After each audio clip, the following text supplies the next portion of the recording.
Hello guys, good day. Welcome back to my channel RXC Engineering. And for today's tutorial, I will be showing to you how to calculate the quantity of the rebar using our Android application. So this is my first developed Android application. So issue natin, pakita natin kung paano gamitin to.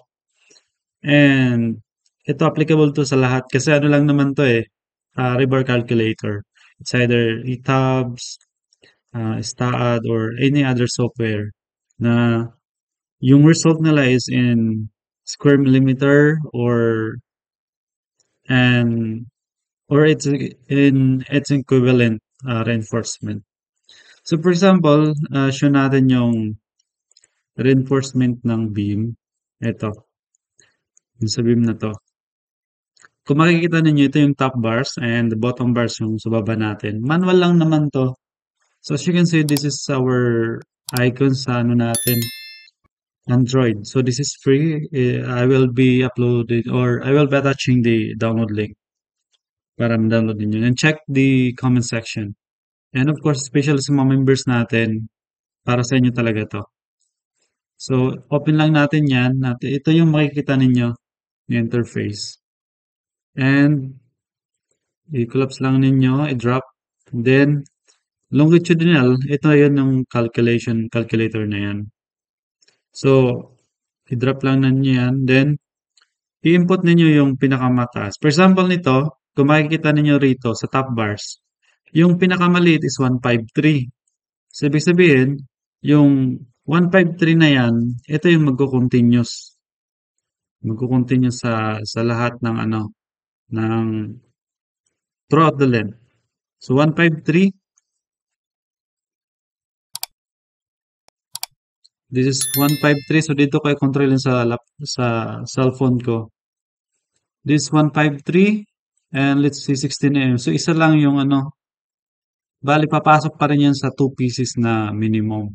Then papunta naman sa top bars, kailangan natin ng ito yung yung 632. So kailangan niya ng apat. So meron tayong continuous na dalawa. So mayroon tayong extra bars na lang na dalawa rito. And sa right side naman, 528. So merong tatlo. Meron tayong continuous na dalawa. So isa lang yung extra bars dito sa taas. Yun lang kadali. Using this application.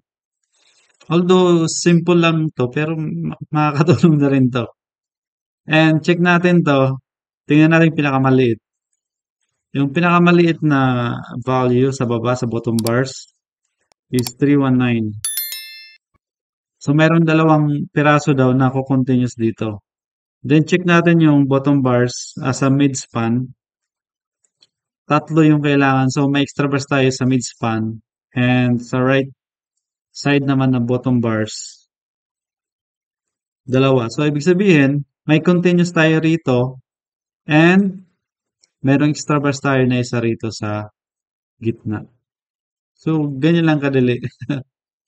And pwede naman, after that, punta kayo dito sa share calculation. So, sa itabs kasi, pwede ninyo ipakita yung longitudinal at saka yung shear reinforcement.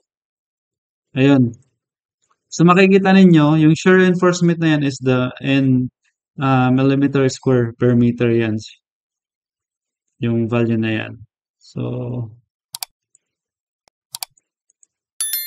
ayan. Millimeter square per meter yan. Okay. So, actually, this is dapat millimeter square per meter. Check natin yung iba.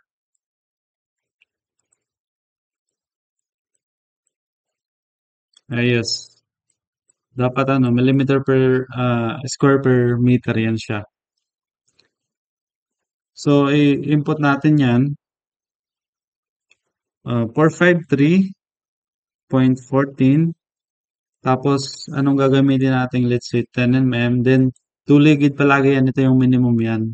Ito yung stirrups natin.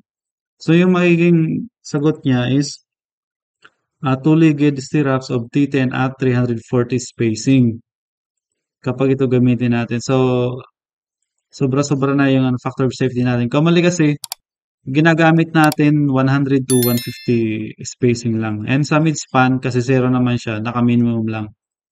Hanapin natin dito yung ano, maximum. Ah, itong 633.15. 633.15.